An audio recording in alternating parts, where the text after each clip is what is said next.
एक बहुत पुराना समय था जब दुनिया में सच्चाई और अच्छाई का बोलबाला था। उस दौर में अवध नगर नाम का एक राज्य हुआ करता था जहां राजा देवव्रत राज करते थे।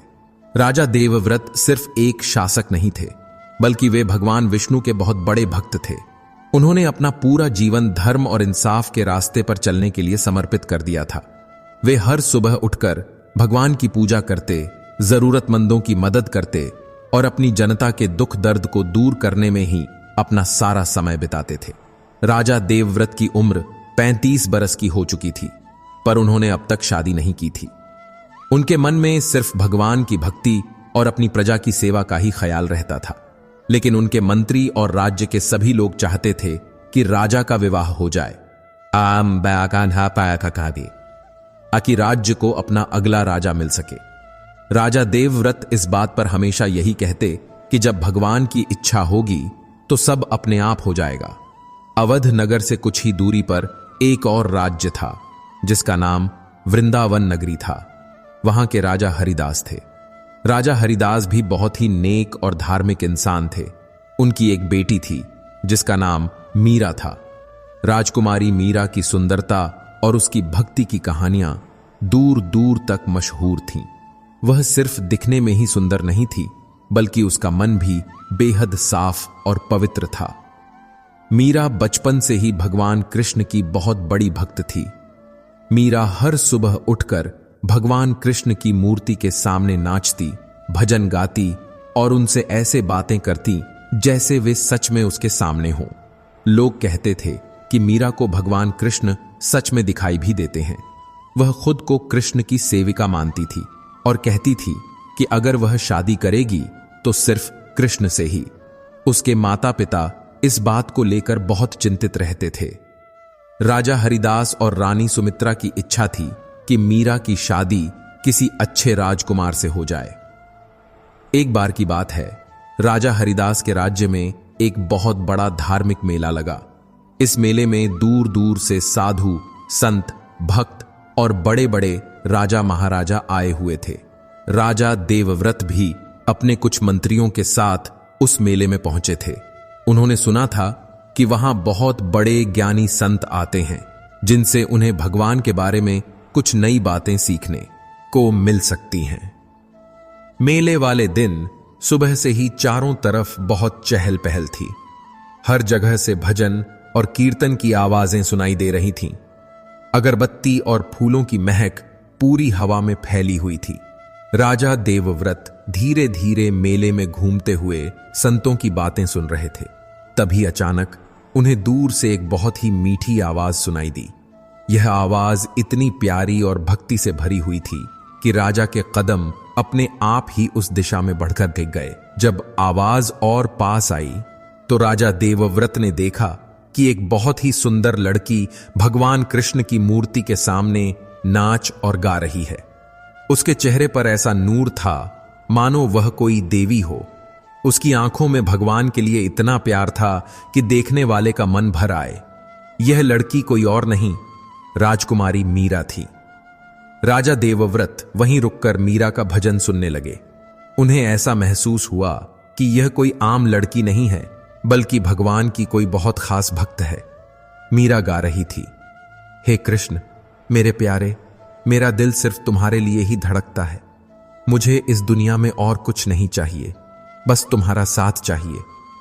उसकी आवाज में इतनी सच्चाई थी कि राजा देवव्रत की आंखों में भी आंसू आ गए। जब मीरा ने अपना भजन पूरा किया तो वहां मौजूद भीड़ तालियां बजाने लगी और राधे राधे के नारे लगाने लगी। राजा देवव्रत भी उससे बहुत प्रभावित हुए। वे अपने मन में सोचने लगे कि काश उन्हें भी भगवान के लिए ऐसी ही गहरी भक्ति महसूस होती। उन्होंने अपने मंत्री से पूछा कि यह लड़की कौन है। मंत्री ने उन्हें बताया कि यह राजा हरिदास की बेटी मीरा है, जो कृष्ण की बहुत बड़ी भक्त है। राजा देवव्रत के मन में मीरा के लिए एक अलग ही तरह का भाव जागा। यह प्यार नहीं, बल्कि एक गहरा सम्मान था। उन्हें लगा कि यह लड़की उन्हें भगवान के और भी पास ले जा सकती है। वे चाहते थे कि उनके जीवन में भी ऐसी ही भक्ति हो, लेकिन वे यह भी जानते थे कि मीरा तो सिर्फ भगवान कृष्ण को ही अपना सब कुछ मानती है। मेला समाप्त होने के बाद राजा देवव्रत अपने राज्य लौट आए, लेकिन मीरा का चेहरा और उसकी भक्ति उनके मन से नहीं जा रही थी। वे हर सुबह पूजा करते हुए सोचते थे कि काश वे भी मीरा की तरह भक्ति कर पाते। धीरे धीरे उनके मन में एक विचार आया कि अगर वे मीरा से विवाह कर लें तो वे दोनों मिलकर अपना जीवन भगवान की भक्ति में लगा सकते हैं। लेकिन राजा देवव्रत को यह भी मालूम था कि यह काम बिल्कुल आसान नहीं होगा। मीरा तो केवल भगवान कृष्ण से ही शादी करना चाहती थी। फिर भी राजा देवव्रत ने सोचा कि एक बार कोशिश करने में कोई हर्ज नहीं है। उन्होंने अपने सबसे खास मंत्री को बुलाया और कहा कि वे राजा हरिदास से मिलने जाना चाहते हैं। कुछ दिनों बाद राजा देवव्रत अपने कुछ मंत्रियों को साथ लेकर वृंदावन नगरी पहुंचे। राजा हरिदास ने उनका बहुत अच्छे से स्वागत किया। दोनों राजा बैठकर अपने अपने राज्यों के बारे में बातें करने लगे। बातों बातों में राजा देवव्रत ने राजा हरिदास से कहा कि वे उनकी बेटी मीरा से मिलना चाहते हैं। राजा हरिदास को लगा कि शायद राजा देवव्रत मीरा से शादी के बारे में बात करना चाहते हैं। कहें। राजा हरिदास ने मीरा को बुलवाया। मीरा अपने पिता के पास आई और राजा देवव्रत को प्रणाम किया। राजा देवव्रत ने मीरा को देखकर कहा, राजकुमारी, मैंने मेले में आपका भजन सुना था। आपकी भक्ति ने मेरे दिल को छू लिया है। मैं चाहता हूं कि आप मुझे भक्ति का सही मार्ग दिखाएं। मीरा ने बड़ी विनम्रता से उत्तर दिया, राजा जी, भक्ति सिखाने वाली कोई चीज नहीं होती। यह तो दिल से अपने आप आती है। जब आप सच्चे दिल से भगवान को याद करते हैं तो वे खुद ही आपके पास चले आते हैं। राजा देवव्रत मीरा की बातों से बहुत प्रभावित हुए। उन्होंने कहा, मैं चाहता हूं कि आप मेरी गुरु बने और मुझे भक्ति का रास्ता दिखाएं। मीरा ने कहा, राजा जी, मैं तो खुद भगवान कृष्ण की एक दासी हूं। मैं किसी की गुरु बनने के लायक कहां हूं। हां, अगर आप चाहें तो हम दोनों साथ मिलकर भगवान की भक्ति जरूर कर सकते हैं। राजा देवव्रत को लगा कि यही अपनी बात कहने का सही मौका है। उन्होंने कहा, राजकुमारी, अगर आप मुझसे शादी कर लें तो हम दोनों जीवन भर साथ मिलकर भगवान की सेवा कर सकते हैं। यह सुनकर मीरा हैरान रह गई। उसने कहा, राजा जी, मेरा विवाह तो पहले ही भगवान कृष्ण से हो चुका है। मैं उन्हें ही अपना पति मानती हूं। मैं किसी और से शादी करने के बारे में सोच भी नहीं सकती। राजा देवव्रत ने कहा, राजकुमारी, मैं आपकी भक्ति का पूरा सम्मान करता हूं। मैं यह विवाह सिर्फ इसलिए करना चाहता हूं ताकि हम दोनों साथ मिलकर भगवान की और अच्छी तरह से सेवा कर सकें। मीरा ने कहा, राजा जी, मैं आपकी भावनाओं को समझती हूं, लेकिन मेरे लिए तो भगवान कृष्ण ही मेरा सब कुछ है। मैं उनके बिना एक पल भी नहीं रह सकती। राजा देवव्रत को यह समझ आ गया था कि मीरा को मनाना बहुत ही मुश्किल काम है, लेकिन वे इतनी जल्दी हार मानने वालों में से नहीं थे। राजा हरिदास भी यह सब सुनकर परेशान हो गए।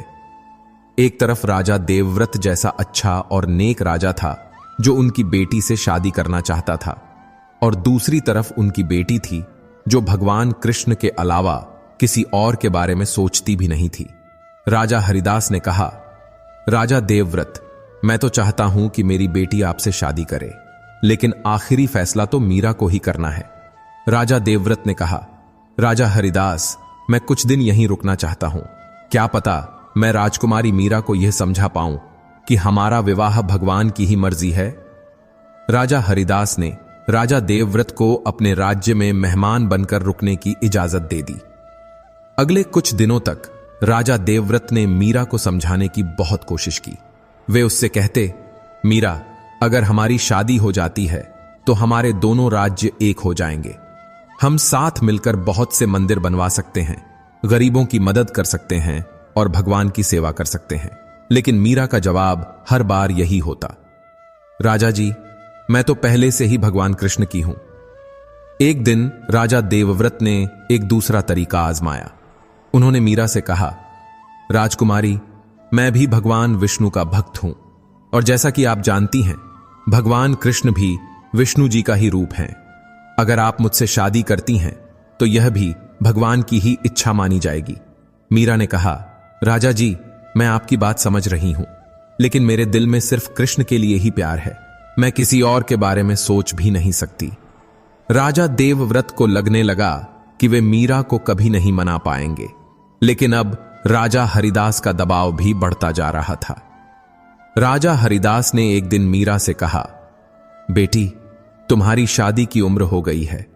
राजा देवव्रत बहुत ही अच्छे इंसान हैं, वे भी भगवान के भक्त हैं, तुम उनसे शादी कर लो। मीरा ने कहा, पिताजी, मैं आपकी हर बात मानती हूं, लेकिन यह मेरे हाथ में नहीं है। मेरा दिल तो सिर चट्टाई भाव कृष्ण के लिए ही धड़कता है। यह सुनकर राजा हरिदास को गुस्सा आ गया। उन्होंने कहा, मीरा, यह तुम्हारी जिद है। तुम एक राजकुमारी हो, तुम्हें अपने राज्य और परिवार के बारे में भी सोचना चाहिए। राजा देवव्रत से शादी करने में दोनों राज्यों की भलाई है। लेकिन मीरा अपनी बात पर टिकी रही। यह देखकर रानी सुमित्रा ने भी मीरा को समझाना शुरू किया। उन्होंने कहा, बेटी, तुम अभी नादान हो, तुम्हें नहीं पता कि दुनिया क्या होती है। शादी के बाद तुम हमेशा खुश रहोगी। लेकिन मीरा का जवाब था, मां, मैं तो पहले से ही बहुत खुश हूं। मुझे भगवान कृष्ण के अलावा और कुछ भी नहीं चाहिए। जब सारी कोशिशें बेकार हो गईं, तो राजा हरिदास ने सख्ती से काम लिया। उन्होंने मीरा से कहा, अगर तुम राजा देवव्रत से शादी नहीं करोगी तो मैं तुम्हें इस घर से निकाल दूंगा। यह सुनकर मीरा को बहुत दुख हुआ, लेकिन वह अपनी भक्ति के रास्ते से हटने को तैयार नहीं थी। उसी रात मीरा अपने कमरे में भगवान कृष्ण की मूर्ति के सामने रो रो कर प्रार्थना करने लगी। वह कह रही थी, हे कृष्ण, मैं क्या करूं? सब लोग मुझे किसी और से शादी करने के लिए कह रहे हैं, लेकिन मेरा दिल तो सिर्फ तुम्हारा है। तुम ही मेरी मदद करो। वह पूरी रात रोती रही और भगवान से प्रार्थना करती रही। सुबह होते ही राजा हरिदास ने मीरा को बुलाया और कहा, आज तुम्हें आखिरी फैसला करना है। या तो तुम राजा देवव्रत से शादी करोगी या फिर यह घर छोड़कर चली जाओगी। मीरा ने बिना किसी हिचकिचाहट के कहा, पिताजी, मैं घर छोड़कर जाने के लिए तैयार हूं, लेकिन मैं अपनी भक्ति नहीं छोड़ सकती। यह बात सुनकर राजा देवव्रत का दिल टूट गया। उन्हें लगा कि उन्होंने मीरा और उसके परिवार को बहुत परेशान कर दिया है। वे राजा हरिदास के पास गए और कहा, राजा साहब, मैं नहीं चाहता कि मेरी वजह से मीरा को घर छोड़ना पड़े। मैं अपनी शादी का प्रस्ताव वापस लेता हूं। लेकिन अब यह राजा हरिदास की इज्जत का सवाल बन गया था। उन्होंने कहा, नहीं राजा देवव्रत, अब बात बहुत आगे बढ़ चुकी है। या तो मीरा शादी करेगी या फिर घर छोड़कर जाएगी। राजा देवव्रत समझ गए कि अब कुछ नहीं हो सकता। उस दिन शाम को मीरा ने अपना थोड़ा सा सामान बांधा और घर छोड़ने की तैयारी करने लगी। वह अपने साथ सिर्फ भगवान कृष्ण की एक छोटी सी मूर्ति ले रही थी। जब वह घर से बाहर निकलने लगी तो उसकी मां रानी सुमित्रा रो पड़ी। उन्होंने कहा, बेटी, तू कहां जाएगी? तू अकेली कैसे रहेगी? मीरा ने अपनी मां को गले लगाया और कहा, मां, मैं अकेली नहीं हूं, मेरे साथ मेरे कृष्ण हैं, वे हमेशा मेरा ख्याल रखेंगे। यह कहकर मीरा घर से निकल गई। राजा देवव्रत यह सब देख रहे थे। उनका मन बहुत भारी हो गया था। उन्होंने सोचा कि उनकी वजह से एक पवित्र आत्मा को अपना घर छोड़ना पड़ा। मीरा घर छोड़कर सीधा शहर के बाहर चली गई। वहां एक बहुत पुराना शिवजी का मंदिर था। वह उसी मंदिर में रुक गई। मंदिर के पुजारी ने उसे देखा और पूछा कि वह कौन है। मीरा ने उन्हें अपनी पूरी कहानी बताई। पुजारी जी ने कहा, बेटी, तुम यहां रह सकती हो, लेकिन यह मंदिर बहुत छोटा है और यहां ज्यादा सुख सुविधाएं नहीं हैं। मीरा ने कहा, पुजारी जी, मुझे किसी सुविधा की जरूरत नहीं है, मुझे तो बस भगवान के पास रहने के लिए एक जगह चाहिए। पुजारी जी को मीरा की भक्ति देखकर बहुत अच्छा लगा। उन्होंने मीरा को मंदिर में रहने की इजाजत दे दी। अब मीरा का जीवन पूरी तरह से बदल गया था। वह सुबह से लेकर शाम तक मंदिर में भगवान की सेवा करती। वह मंदिर में झाड़ू लगाती, पूजा के लिए फूल तोड़कर लाती और दिन भर भजन गाती रहती। जो भी भक्त मंदिर में आते वे मीरा के भजन सुनकर खो जाते थे। धीरे धीरे मीरा की भक्ति की चर्चा आसपास के गांवों में भी होने लगी। लोग दूर दूर से आकर उसके भजन सुनने लगे। कुछ लोग उसे खाने पीने का सामान और कपड़े भी दे जाते थे, लेकिन मीरा सिर्फ उतना ही रखती जितनी उसे जरूरत होती थी। बाकी सब वह गरीबों में बांट देती थी। राजा देवव्रत को भी मीरा की खबरें मिलती रहती थीं। वे बहुत दुखी रहते थे। उन्हें लगता था कि उनकी वजह से मीरा को यह सब दुख सहना पड़ रहा है। वे रोज भगवान से प्रार्थना करते थे कि मीरा हमेशा खुश रहे और उसे कोई तकलीफ ना हो। एक दिन राजा देवव्रत भेष बदलकर उस मंदिर में गए जहां मीरा रहती थी। उन्होंने देखा कि मीरा बहुत खुश लग रही है। वह भगवान के सामने नाच रही थी और भजन गा रही थी। उसके चेहरे पर एक अलग ही तरह की चमक थी। राजा देवव्रत को लगा कि मीरा ने जो फैसला लिया वह सही था। राजा देवव्रत ने भीड़ में छिपकर मीरा का भजन सुना। मीरा गा रही थी, हे कृष्ण, तुमने मुझे सब कुछ दे दिया है। घर छोड़ने के बाद मुझे तुम्हारा प्यार और भी ज्यादा मिला है। अब मैं तुम्हारे और भी करीब हूं। यह सुनकर राजा देवव्रत की आंखों में आंसू आ गए। उस दिन के बाद राजा देवव्रत का दिल भी बदल गया। उन्होंने सोचा कि अगर मीरा इतनी कम उम्र में इतना बड़ा त्याग कर सकती है तो वे क्यों नहीं कर सकते। उन्होंने अपने राज्य लौटकर यह फैसला किया कि वे भी अपना बाकी का जीवन भगवान की सेवा में ही लगाएंगे। राजा देवव्रत ने अपने राज्य में कई नए मंदिर बनवाए। उन्होंने गरीबों के लिए मुफ्त भोजन और इलाज की व्यवस्था की। वे रोज कई कई घंटे भगवान की पूजा करते और भक्तों के साथ मिलकर भजन गाते। धीरे धीरे उनका राज्य एक धार्मिक नगरी जैसा बन गया। मीरा भी अपने मंदिर में भगवान की सेवा करती रहती। उसकी भक्ति को देखकर बहुत से लोग प्रभावित होते और वे भी भगवान के रास्ते पर चलने लगते। मीरा के भजनों की प्रसिद्धि अब दूर दूर तक फैल गई थी। बड़े बड़े संत और महात्मा भी उससे मिलने के लिए आने लगे थे। एक दिन एक बहुत बड़े संत मीरा के मंदिर में आए। उनका नाम महात्मा गुरुदेव था। वे बहुत ज्ञानी थे और उन्होंने अपना पूरा जीवन भगवान की खोज में लगा दिया था। जब उन्होंने मीरा का भजन सुना तो वे बहुत प्रभावित हुए। महात्मा गुरुदेव ने मीरा से कहा, बेटी, तुम्हारी भक्ति में बहुत ताकत है। तुमने दुनिया के सारे सुखों को छोड़कर भगवान का रास्ता चुना है। यह कोई मामूली बात नहीं है। मीरा ने विनम्रता से कहा, गुरुजी, मैंने कुछ नहीं छोड़ा है। मुझे तो वह मिल गया है जो मुझे सबसे ज्यादा प्यारा था। गुरुदेव ने कहा, बेटी, मैं तुम्हें एक बात बताने आया हूं। भगवान ने तुम्हारी जो परीक्षा ली उसमें तुम पूरी तरह से पास हो गई हो, लेकिन तुम्हारी असली परीक्षा तो अभी बाकी है। मीरा ने पूछा, गुरुजी, वह कौन सी परीक्षा है? गुरुदेव ने कहा, बेटी, अभी तक तुमने सिर्फ त्याग किया है, लेकिन भगवान चाहते हैं कि तुम दुनिया के लिए एक मिसाल बनो। तुम्हें अपनी भक्ति से दूसरे लोगों की जिंदगी को बदलना होगा। मीरा ने कहा, गुरुजी, मैं तो एक साधारण सी लड़की हूं। मैं किसी की जिंदगी कैसे बदल सकती हूं? गुरुदेव मुस्कुराए और बोले, बेटी, भगवान के भक्त कभी साधारण नहीं होते। तुम देखना, बहुत जल्द तुम्हारे सामने एक ऐसा मौका आएगा जब तुम्हें अपनी भक्ति की ताकत दिखानी होगी। यह कहकर गुरुदेव वहां से चले गए।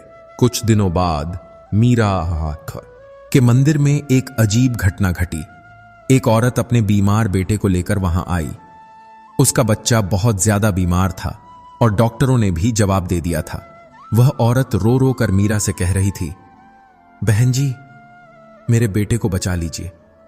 आप भगवान की सच्ची भक्त हैं। आपकी प्रार्थना भगवान जरूर सुनेंगे। मीरा ने कहा, बहन, मैं कोई चमत्कार नहीं कर सकती, लेकिन हम सब मिलकर भगवान से प्रार्थना जरूर कर सकते हैं। मीरा ने उस बच्चे को भगवान कृष्ण की मूर्ति के सामने लिटा दिया और दिन रात उसकी सलामती के लिए प्रार्थना करने लगी। वह भगवान से कह रही थी, हे कृष्ण, यह बच्चा बेकसूर है। इसकी मां को इसकी बहुत जरूरत है। तुम इसे ठीक कर दो। 3 दिनों तक मीरा ने बिना कुछ खाए पिए प्रार्थना की। चौथे दिन एक चमत्कार हुआ। बच्चा अचानक से ठीक हो गया। उसका बुखार उतर गया और वह उठकर खेलने लगा। यह देखकर उसकी मां खुशी से रोने लगी। उसने मीरा के पैर पकड़ लिए और कहा, तुमने मेरे बेटे को एक नई जिंदगी दी है। यह खबर जंगल की आग की तरह फैल गई। लोग कहने लगे कि मीरा के पास चमत्कारी शक्तियां हैं। अब बहुत से बीमार और दुखी लोग उसके पास आने लगे, लेकिन मीरा हमेशा यही कहती, मैं कुछ नहीं करती, यह सब भगवान की कृपा है, मैं तो बस उनसे प्रार्थना करती हूं। उसी समय राजा देवव्रत के राज्य में एक बड़ी मुसीबत आ गई। उस साल बिल्कुल भी बारिश नहीं हुई और सारे खेत सूख गए थे। प्रजा परेशान थी और खाने पीने की कमी होने लगी थी। राजा देवव्रत ने बहुत से यज्ञ करवाए, लेकिन कोई फायदा नहीं हुआ। वे बहुत चिंतित थे। एक दिन राजा देवव्रत के एक मंत्री ने उन्हें सलाह दी, राजा जी, मैंने सुना है कि मीरा की प्रार्थना में बहुत शक्ति है, शायद वह हमारी मदद कर सकती है।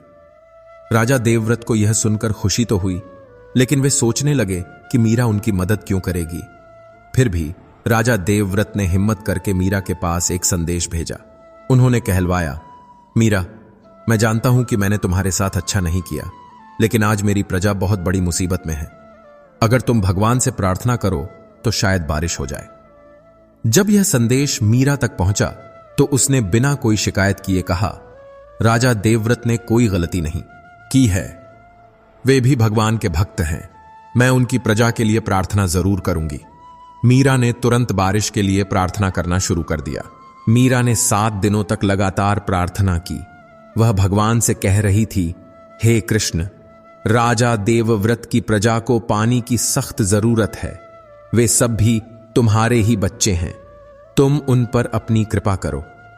7वें दिन अचानक आसमान में काले बादल घिर आए और बहुत तेज बारिश होने लगी। यह देखकर राजा देवव्रत बहुत खुश हुए। वे तुरंत मीरा के पास गए और उसका धन्यवाद किया। उन्होंने कहा, मीरा, तुमने मेरी प्रजा की जान बचाई है, मैं हमेशा तुम्हारा आभारी रहूंगा। मीरा ने कहा, राजा जी, मैंने कुछ नहीं किया, यह सब भगवान की कृपा का फल है। राजा देवव्रत ने कहा, मीरा, मैं चाहता हूं कि तुम मेरे राज्य में आकर रहो, मैं तुम्हारे लिए एक बहुत बड़ा मंदिर बनवा दूंगा। लेकिन मीरा ने कहा, राजा जी, मैं यहीं पर खुश हूं, भगवान जहां रखते हैं वही जगह सबसे अच्छी होती है। अब मीरा की प्रसिद्धि दूर दूर तक फैल गई थी। बड़े बड़े राजा महाराजा भी उससे मिलने आने लगे थे, लेकिन मीरा सभी के साथ एक जैसा ही व्यवहार करती थी। उसकी नजर में राजा और गरीब सब बराबर थे। एक दिन पास के एक राज्य का राजा विक्रमादित्य मीरा से मिलने आया। वह बहुत घमंडी राजा था और खुद को सबसे बड़ा समझता था। उसने मीरा से कहा, मैंने सुना है कि तुम चमत्कार करती हो, मैं देखना चाहता हूं कि तुम्हारी शक्ति में कितना दम है। मीरा ने विनम्रता से कहा, राजा जी, मैं कोई चमत्कार नहीं करती, मैं तो सिर्फ भगवान से प्रार्थना करती हूं, वे जो चाहते हैं वही होता है। लेकिन राजा विक्रमादित्य को यह बात अच्छी नहीं लगी। वह बोला, मुझे लगता है कि यह सब तुम्हारा ढोंग है, कोई भगवान नहीं होता। यह बात सुनकर मंदिर में मौजूद सभी भक्त परेशान हो गए। लेकिन मीरा ने शांति से कहा, राजा जी, हर इंसान का अपना विश्वास होता है, आपको जो ठीक लगता है आप वह करिए। लेकिन राजा विक्रमादित्य को और भी गुस्सा आ गया। उसने कहा, मैं इस मंदिर को तुड़वा दूंगा और तुम्हें सबक सिखाऊंगा। यह सुनकर भक्त डर गए, लेकिन मीरा बिल्कुल शांत रही। उसने कहा, राजा जी, आप जो चाहें कर सकते हैं, लेकिन याद रखना भगवान सब कुछ देख रहे हैं। राजा विक्रमादित्य ने अपने सैनिकों को हुक्म दिया कि मंदिर को तोड़ दिया जाए। जैसे ही सैनिकों ने मंदिर पर हमला करने की कोशिश की, अचानक एक बहुत तेज तूफान आ गया। इतनी तेज हवा चलने लगी कि सैनिक अपनी जगह पर खड़े भी नहीं हो पा रहे थे। साथ ही बिजली कड़कने लगी और मूसलाधार बारिश शुरू हो गई। राजा विक्रमादित्य और उसके सैनिक डर के मारे वहां से भाग गए। यह देखकर सभी भक्तों को लगा कि यह भगवान का ही चमत्कार है। लेकिन मीरा ने कहा, यह कोई चमत्कार नहीं है, भगवान हमेशा अपने भक्तों की रक्षा करते हैं। इस घटना के बाद मीरा की प्रसिद्धि और भी ज्यादा बढ़ गई। अब तो लोग मीरा को एक महान संत मानने लगे थे। लेकिन मीरा हमेशा कहती थी कि वह तो भगवान की एक छोटी सी सेविका है। वह रोज भगवान से प्रार्थना करती थी कि उसके मन में कभी घमंड न आए। इसी बीच मीरा के पिता राजा हरिदास बहुत बीमार हो गए। डॉक्टरों ने कह दिया कि अब उन्हें कोई नहीं बचा सकता। रानी सुमित्रा को मीरा की याद आई। उन्होंने सोचा कि शायद मीरा की प्रार्थना से राजा ठीक हो जाएं। रानी सुमित्रा ने एक दूत के हाथ मीरा को संदेश भेजा, बेटी, तुम्हारे पिता बहुत बीमार हैं, तुम एक बार आकर उनसे मिल लो। यह संदेश मिलते ही मीरा का दिल भर आया। उसने तुरंत अपने माता पिता से मिलने का फैसला किया। जब मीरा अपने घर पहुंची तो उसने देखा कि उसके पिता की हालत बहुत ही खराब थी। राजा हरिदास बेहोश थे। मीरा अपने पिता के पास बैठकर रोने लगी। उसने कहा, पिताजी, मुझे माफ कर दीजिए, मैंने आपकी बात नहीं मानी थी। राजा हरिदास ने अपनी आंखें खोलीं और मीरा को देखा। वे बहुत ही कमजोर आवाज में बोले, बेटी, तूने जो किया वह सही था। मुझे बाद में समझ आया कि भगवान की भक्ति ही दुनिया में सबसे बड़ी चीज है। तूने अपना धर्म नहीं छोड़ा, यह बहुत अच्छी बात है। मीरा ने अपने पिता के पैर छुए और कहा, पिताजी, आप जल्दी ठीक हो जाइए, मैं आपके लिए भगवान से प्रार्थना करती हूं। राजा हरिदास ने कहा, बेटी, अब मेरा आखिरी समय आ गया है। मैं भगवान के पास जाने के लिए तैयार हूं। तू हमेशा खुश रहना और भगवान की भक्ति करती रहना। मीरा ने पूरी रात जागकर अपने पिता की सेवा की। वह भगवान से प्रार्थना करती रही कि उसके पिता को शांति मिले। सुबह होते होते राजा हरिदास ने अपनी आखिरी सांस ली। मरते समय उनके मुंह से राम राम मांडे निकला था। राजा हरिदास की मृत्यु के बाद रानी सुमित्रा बहुत दुखी हो गईं। उन्होंने मीरा से कहा, बेटी, अब तू वापस घर आ जा, मैं तेरे बिना अकेली कैसे रहूंगी। लेकिन मीरा ने कहा, मां, मैं हमेशा आपके साथ हूं, लेकिन मेरी असली जगह अब वही मंदिर है जहां भगवान ने मुझे भेजा है। रानी सुमित्रा समझ गई थीं कि मीरा अपना फैसला नहीं बदलेगी। उन्होंने कहा, ठीक है बेटी, लेकिन कभी कभी मुझसे मिलने आ जाया कर। मीरा ने वादा किया कि वह अपनी मां से मिलती रहेगी। अपने पिता की मृत्यु के बाद मीरा भगवान की भक्ति में और भी ज्यादा डूब गई। उसे लगा कि यह जीवन बहुत छोटा है और इसे भगवान की सेवा में ही लगाना चाहिए। वह पहले से भी ज्यादा भजन कीर्तन करने लगी। अब मीरा के भजनों में और भी ज्यादा गहराई आ गई थी। लोग कहते थे कि उसके गीत सुनकर पत्थर दिल इंसान भी पिघल जाता है। दूर दूर से लोग आकर उसके भजन सुनते और अपनी समस्याओं का हल पूछते। एक दिन मीरा के मंदिर में एक बूढ़ा आदमी आया। वह बहुत गरीब था और उसके कपड़े भी फटे हुए थे। उसने मीरा से कहा, बेटी, मैं बहुत परेशान हूं। मेरी बेटी की शादी है, लेकिन मेरे पास बिल्कुल भी पैसे नहीं हैं। मीरा ने कहा, बाबा जी, आप चिंता मत कीजिए, भगवान सब ठीक कर देंगे। मीरा ने उस आदमी को कुछ पैसे दिए जो भक्तों ने मंदिर में दान दिए थे, लेकिन वह पैसे बहुत कम थे। मीरा ने भगवान से प्रार्थना की, हे कृष्ण, इस बेचारे बूढ़े आदमी की मदद करो। अगले ही दिन एक अमीर व्यापारी मंदिर में आया और उसने बहुत सारा धन दान किया। मीरा ने वह सारा पैसा उस बूढ़े आदमी को दे दिया। जैसे ही यह बात फैली, बहुत से गरीब लोग मदद के लिए मीरा के पास आने लगे। मीरा हर किसी की मदद करती थी। वह कहती थी कि गरीबों की सेवा करना ही भगवान की सबसे सच्ची सेवा है। मंदिर में जो भी दान आता वह सब गरीबों में बांट दिया जाता। अब तो मीरा का मंदिर एक बड़ा धार्मिक स्थान बन गया था। वहां रोज सैकड़ों लोग आते थे। मीरा ने कुछ और भक्तों की मदद से मंदिर को और भी बड़ा बनवाया।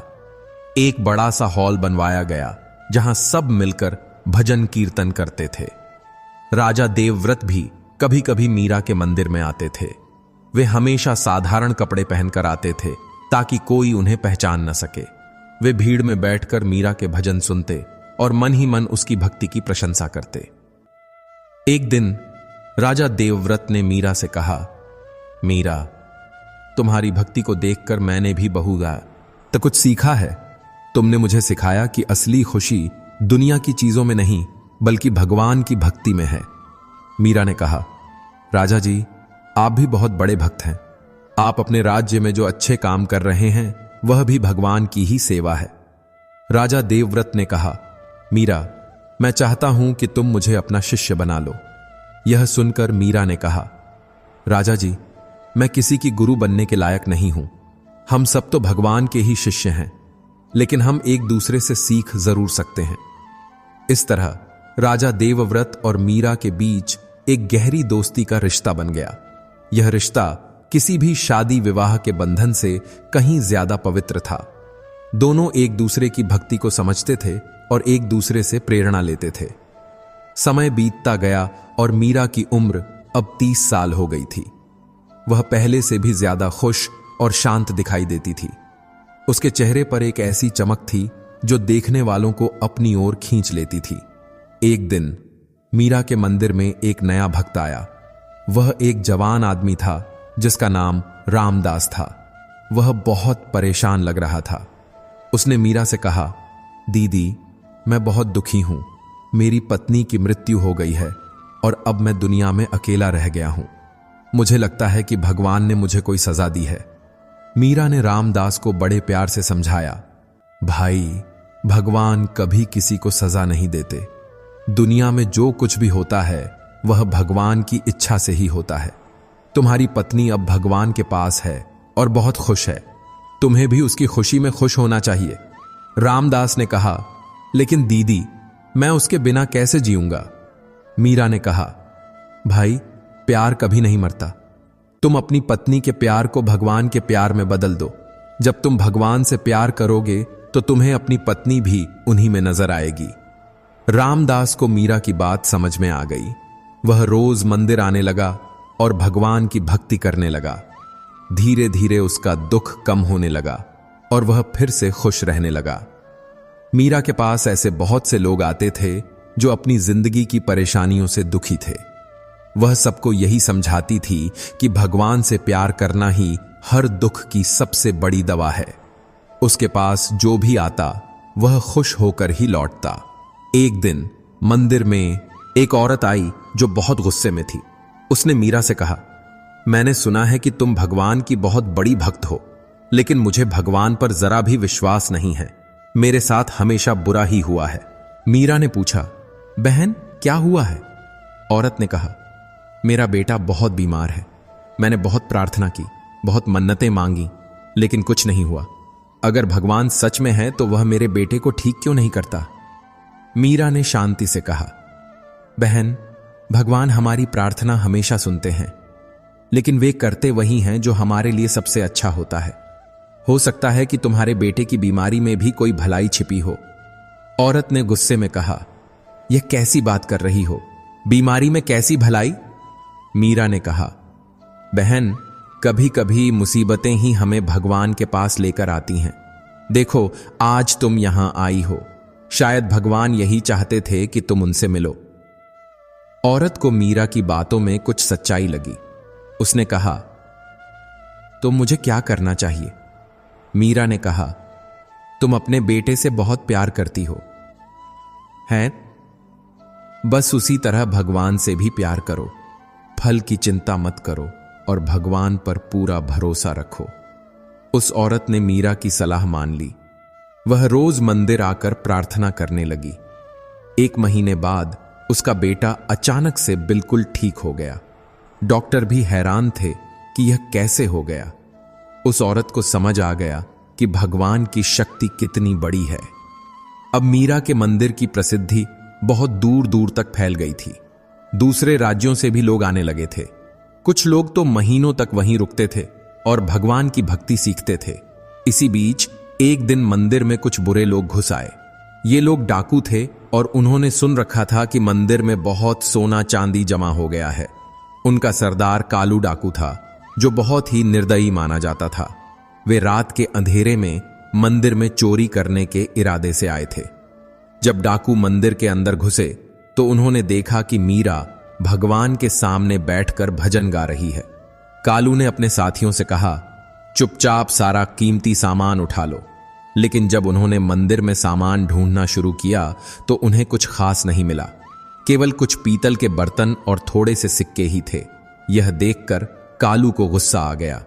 उसने मीरा से कहा, ऐ औरत, सोना चांदी कहां रखा है? मैंने सुना है कि यहां बहुत दौलत है। मीरा ने बिना किसी डर के कहा, भाई यहां सबसे बड़ी दौलत तो भगवान का प्यार है। राहुल तय है, सोना चांदी तो गरीबों में बांट दिया जाता है। कालू ने अपनी तलवार निकाली और कहा, तू हमें बेवकूफ समझती है क्या? जल्दी बता कि पैसा कहां छुपाया है। मीरा शांत रही और बोली, भाई अगर तुम्हें पैसों की जरूरत है तो यह लो। उसने अपने पास रखे हुए कुछ सिक्के कालू के सामने रख दिए। कालू को और गुस्सा आया। उसने कहा, यह क्या मजाक है? इतने कम पैसों से हमारा क्या होगा? मीरा ने कहा, भाई अगर जरूरत है तो यह भी बहुत है, और अगर लालच है तो दुनिया की सारी दौलत भी कम है। कालू को समझ नहीं आ रहा था कि यह औरत मौत के सामने भी इतनी शांत कैसे है। तभी मीरा ने कहा, भाई तुम इतने गुस्से में क्यों हो? आओ मेरे साथ बैठकर भगवान का भजन सुनो, तुम्हारा मन शांत हो जाएगा। कालू जोर से हंसा और बोला, तू पागल है क्या? हम डाकू हैं, कोई भक्त नहीं। मीरा ने कहा, भाई डाकू या भक्त यह तो सिर्फ हमारा काम है, अंदर से तो हम सब भगवान के ही बच्चे हैं। यह सुनकर कालू और भी भड़क गया। उसने अपनी तलवार उठाई और मीरा पर हमला करने के लिए आगे बढ़ा। लेकिन तभी एक अजीब बात हुई। कालू का हाथ हवा में ही जम गया। उसे लगा जैसे किसी ने उसका हाथ कसकर पकड़ लिया हो। वह अपनी पूरी ताकत लगाने के बाद भी अपनी तलवार नहीं हिला पा रहा था। उसके साथी भी यह देखकर डर गए। वे सोचने लगे कि यह कैसा जादू है। मीरा ने शांति से कहा, भाई भगवान तुम्हें कुछ गलत करने की इजाजत नहीं दे रहे। तुम चाहो तो यहां बैठकर भजन सुन सकते हो। कालू बहुत घबरा गया। उसे समझ नहीं आ रहा था कि यह सब क्या हो रहा है। धीरे धीरे कालू का गुस्सा शांत होने लगा। मीरा का मीठा स्वर और उसका शांत चेहरा देखकर उसका मन बदलने लगा। उसने पूछा, तुम्हें डर नहीं लगता? हम खतरनाक डाकू हैं। मीरा ने कहा, भाई जब भगवान हमारे साथ हैं तो किसी और से क्या डरना? कालू ने कहा, कहां है तुम्हारा भगवान? मुझे तो कोई दिखाई नहीं दे रहा। मीरा ने अपने दिल पर हाथ रखकर कहा, भाई वे यहां हैं और तुम्हारे दिल में भी हैं, बस तुमने उन्हें अभी तक पहचाना नहीं है। अब तक कालू के साथियों का मन भी बदल रहा था। उन्होंने आज तक ऐसी कोई औरत नहीं देखी थी जो इतनी बड़ी मुसीबत में भी इतनी शांत रह सके। इसाक ने खतूनवूसी कहा, सरदार लगता है यह कोई साधारण औरत नहीं है। मीरा ने कालू से कहा, भाई तुम बैठ जाओ, मैं तुम्हारे लिए एक भजन गाती हूं।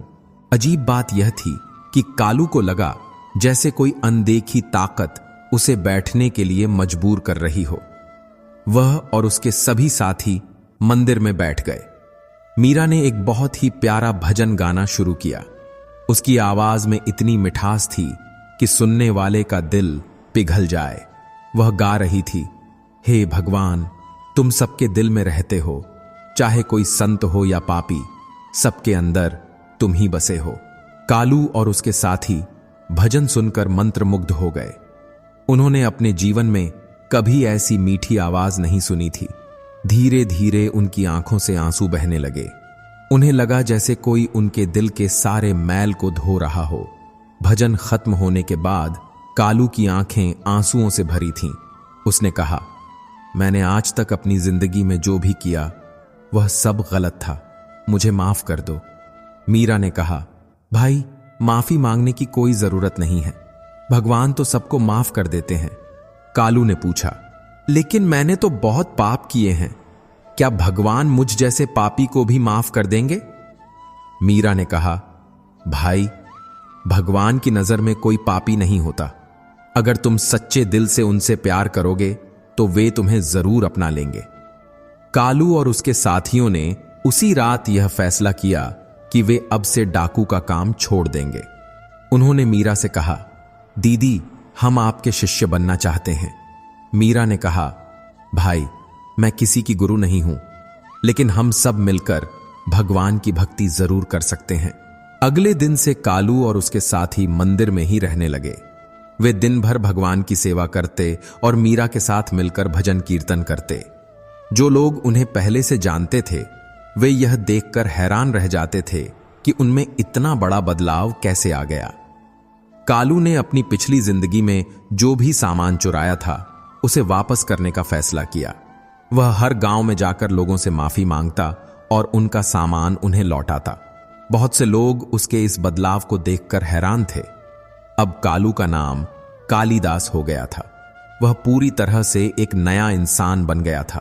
जो आदमी पहले लोगों को डराता था, अब वही लोगों की मदद करता था। उसके साथियों ने भी अपना जीवन पूरी तरह से बदल लिया था। यह खबर आसपास के सभी इलाकों में फैल गई कि मीरा ने डाकुओं को भक्त बना दिया है। लोग कहने लगे कि मीरा में कोई जादुई शक्ति है, लेकिन मीरा हमेशा यही कहती थी कि यह सब भगवान की ही कृपा है। एक दिन राजा देवव्रत को इस घटना के बारे में पता चला। वे मीरा से मिलने आए और कहा, मीरा, तुमने जो किया है वह सच में अद्भुत है। तुमने बुरे लोगों को अच्छा इंसान बना दिया। मीरा ने कहा, राजा जी, कोई भी इंसान बुरा या अच्छा नहीं होता, बस कभी कभी लोग गलत रास्ते पर चले जाते हैं। राजा देवव्रत ने कहा, तुम्हारी भक्ति की ताकत देखकर मैं हैरान हूं। मीरा ने कहा, राजा जी, यह भक्ति की नहीं बल्कि प्यार की ताकत है। जब आप किसी से सच्चा प्यार करते हैं तो वह अपने आप बदल जाता है। अब मीरा के मंदिर का माहौल ही कुछ और था। वहां हर तरह के लोग आते थे, अमीर गरीब, पढ़े लिखे अनपढ़, सबके लिए वहां जगह थी। मीरा सभी के साथ एक जैसा ही व्यवहार करती थी। कालीदास अब मंदिर का मुख्य सेवक बन गया था। वह रोज सुबह उठकर मंदिर की सफाई करता, फूल लाता और आने जाने वाले भक्तों की सेवा करता। लोग उसका यह बदला हुआ रूप देखकर हैरान होते थे। जो आदमी पहले लोगों को लूटता था, अब वही उनकी सेवा कर रहा था। एक दिन कालीदास ने मीरा से पूछा, दीदी, आपने मुझे कैसे बदल दिया? मीरा ने कहा, भाई, मैंने कुछ नहीं किया। तुम्हारे अंदर की अच्छाई तो पहले से ही मौजूद थी, बस उसे बाहर निकालने की जरूरत थी। कालीदास ने कहा, लेकिन मैं तो बहुत बुरा आदमी था। मीरा ने समझाया, भाई, कोई भी इंसान जन्म से बुरा नहीं होता। हालात और गलत लोगों की संगति उसे बुरा बना देती है। जब उसे सही रास्ता मिल जाता है तो वह अपने आप बदल जाता है। अब मीरा की उम्र 35 साल हो गई थी। वह पहले से भी ज्यादा सुंदर और तेजस्वी दिखाई देती थी। उसके चेहरे पर एक ऐसी दिव्य चमक थी जो हर किसी को अपनी ओर आकर्षित करती थी। लोग कहते थे कि वह किसी देवी की तरह लगती है। मीरा का जीवन बहुत ही सादा था। वह सुबह जल्दी उठती, नहाकर भगवान की पूजा करती, फिर भक्तों के साथ बैठकर भजन कीर्तन करती। दिन में वह लोगों की परेशानियां सुनती और उन्हें सलाह देती। शाम को फिर से भजन होता और रात में वह अकेले बैठकर भगवान को याद करती। एक दिन मंदिर में एक नई मुसीबत आई। पास के एक गांव में प्लेग की बीमारी फैल गई थी। लोग एक एक करके मर रहे थे और डॉक्टरों ने भी हार मान ली थी।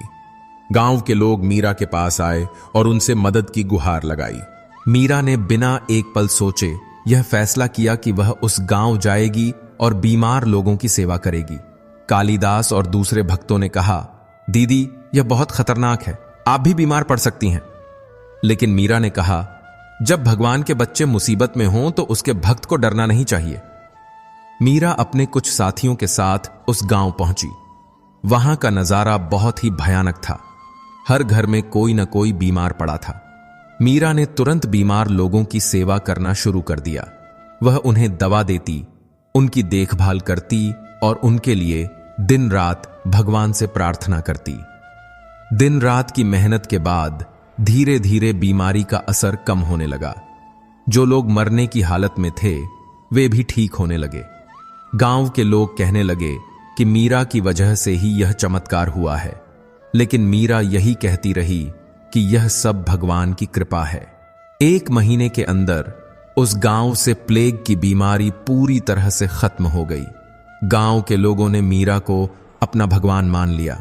वे कहने लगे कि मीरा कोई साधारण इंसान नहीं है, बल्कि भगवान ने ही उसे उनकी मदद के लिए भेजा है।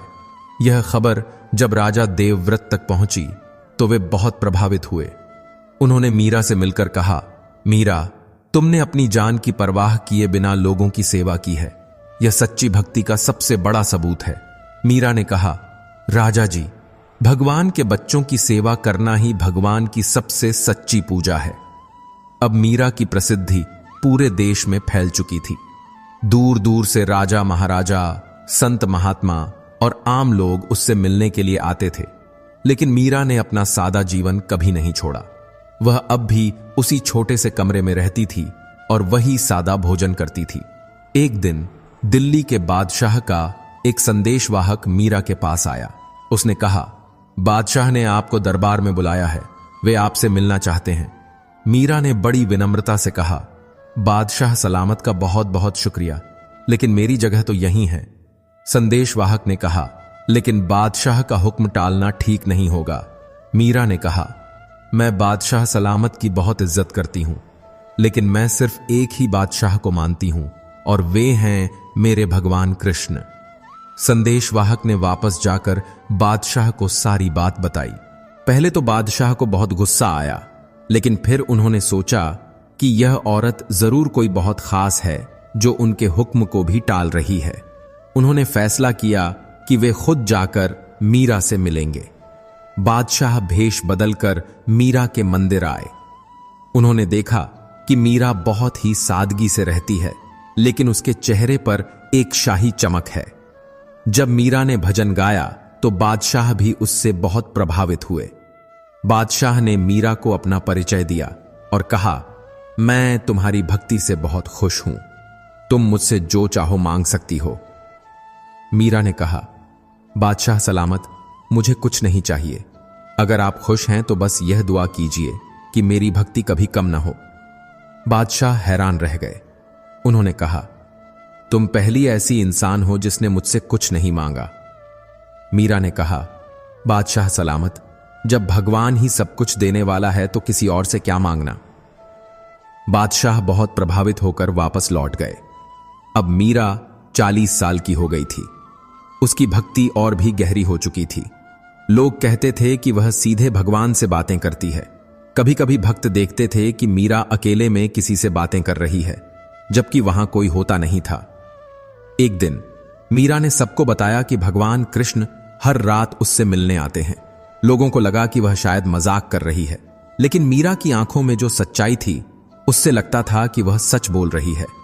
मीरा कहती थी, कृष्ण रोज रात को आते हैं और मुझसे बातें करते हैं। वे मुझे बताते हैं कि मुझे आगे क्या करना है। भक्तों को यह बात थोड़ी अजीब लगती थी, लेकिन मीरा की पवित्रता को देखकर वे उस पर विश्वास करते थे। एक रात कालिदास ने छिपकर यह देखने की कोशिश की कि मीरा किससे बातें करती है। उसने देखा कि मीरा अकेली बैठी हुई बातें कर रही है, लेकिन उसके चेहरे पर बहुत खुशी है। ऐसा लग रहा था जैसे वह सच में किसी से मिल रही हो। अगली सुबह कालिदास ने मीरा से पूछा, दीदी, आप रात को किससे बातें करती हैं? मीरा मुस्कुराकर बोली, भाई, तुम यह बात नहीं समझोगे। जब भक्ति पूरी हो जाती है तो भगवान खुद अपने भक्त से मिलने आते हैं। कालिदास ने कहा, दीदी, हमें भी उनके दर्शन करा दीजिए। मीरा ने कहा, भाई, यह मेरे हाथ में नहीं है। जब तुम्हारी भक्ति पूरी हो जाएगी तो तुम्हें भी उनके दर्शन जरूर मिलेंगे। अब तो मीरा के मंदिर का वातावरण ही कुछ और था। वहां आने वाले हर इंसान को लगता था कि यह कोई साधारण जगह नहीं है। हवा में एक अलग सी खुशबू महसूस होती थी और मन को बहुत शांति मिलती थी। एक दिन मीरा ने अपने सबसे करीबी भक्तों से कहा, मुझे लगता है कि अब भगवान मुझे अपने पास बुलाना चाहते हैं। यह सुनकर भक्त डर गए और पूछा, दीदी, आप यह क्या कह रही हैं? मीरा ने कहा, इसमें घबराने की कोई बात नहीं है, मैं तो बहुत खुश हूं। मीरा ने कहा, मैंने अपनी जिंदगी में जो करना था वह सब कर दिया है। अब भगवान चाहते हैं कि मैं उनके पास वापस आ जाऊं। भक्तों को यह सुनकर बहुत दुख हुआ। कालिदास रोने लगा और कहा, दीदी, आप हमें छोड़कर कैसे जा सकती हैं? मीरा ने सबको समझाया, भाई, मैं कहीं नहीं जा रही हूं, मैं हमेशा तुम्हारे साथ ही रहूंगी, बस मेरा यह शरीर नहीं रहेगा। उसने सबसे कहा कि वे रोएं नहीं बल्कि खुश रहें। अगले कुछ दिनों तक मीरा ने सभी से मुलाकात की। उसने अपनी मां रानी सुमित्रा को भी बुलवाया। रानी जी जब आईं तो बहुत रोईं। उन्होंने कहा, बेटी, तू मुझे छोड़कर कैसे जा रही है? मीरा ने अपनी मां को गले लगाकर कहा, मां, मैं जहां जा रही हूं वहां बहुत खुशी है। राजा देवव्रत को भी यह खबर मिली। वे तुरंत मीरा से मिलने आए। उन्होंने कहा, मीरा, तुम्हारे बिना यह दुनिया अधूरी हो जाएगी। मीरा ने कहा, राजा जी, आप चिंता मत कीजिए, भगवान की भक्ति कभी खत्म नहीं होती। मीरा के जाने की खबर सुनकर हजारों लोग उससे मिलने के लिए आए। सब रो रहे थे और उससे रुकने की प्रार्थना कर रहे थे, लेकिन मीरा सबको यही समझा रही थी कि मौत कोई दुख की बात नहीं है। अपने आखिरी दिन मीरा ने एक बहुत ही सुंदर भजन गाया। उस भजन में वह भगवान कृष्ण से कह रही थी, हे प्यारे, अब मुझे अपने पास बुला लो। मैंने इस दुनिया में अपना काम पूरा कर लिया है।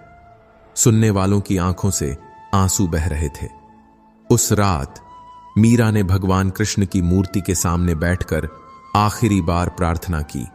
वह कह रही थी, हे कृष्ण, मैंने अपनी पूरी जिंदगी तुम्हारी भक्ति में बिता दी, अब मुझे अपने पास आने दो। सुबह जब भक्त मंदिर में आए तो उन्होंने देखा कि मीरा भगवान की मूर्ति के सामने बैठी है और उसके चेहरे पर एक बहुत ही प्यारी मुस्कान है, लेकिन वह हमेशा के लिए सो चुकी थी। ऐसा लग रहा था जैसे वह भगवान के साथ कहीं चली गई हो। सारे भक्त रोने लगे। कालिदास और दूसरे साथी बहुत दुखी हो गए। लेकिन अजीब बात यह थी कि मीरा के चेहरे पर इतनी शांति और खुशी थी जैसे उसे कोई बहुत बड़ी खुशखबरी मिल गई हो, मिली होगी।